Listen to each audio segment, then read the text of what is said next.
Happy Sabbath, church family. For today's 13th Sabbath Nature Corner, I'll be talking about our breath. Yes, that breath. This is from James and Priscilla Tucker's Glimpses of God's Love. A verse related to this nature nugget is Genesis 2, verse 7. And the Lord God formed man of the dust of the ground, and breathed into his nostrils the breath of life, and man became a living soul. Here you can see the genesis of breathing. When God breathed the breath of life into Adam and Eve, he started something absolutely wonderful. Just in the breathing process alone, man has a marvelous miracle at work all the time. Without thinking, we breathe all day and night, every day of our lives.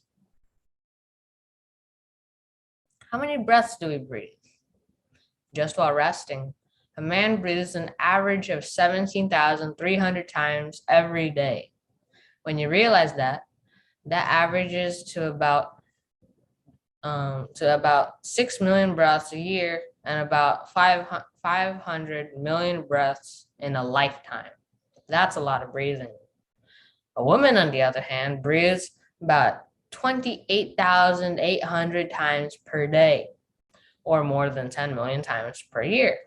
She would breathe almost a billion times if she lives to a good old age. How much air do we breathe? Even though men and women breathe at different rates, the amount of air that is inhaled and exhaled is about the same, an average of 23,000 gallons of air per day. That's more than 8 million gallons per year and about 700 million gallons per long lifetime. It can make one tired just thinking about it, but our bodies are well equipped to handle that amount of air and that many breaths. In fact, when we're working or excited about something, the number of breaths and amount of air breathed increases. So the numbers above are only low estimates.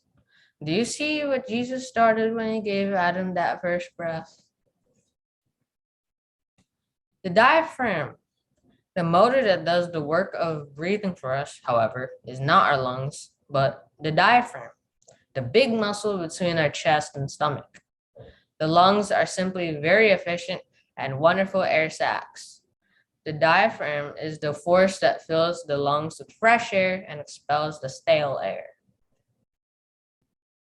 The spiritual lesson we can gather from this talk about breathing, or rather, nature nugget from breathing, is that we must breathe in our Christian life.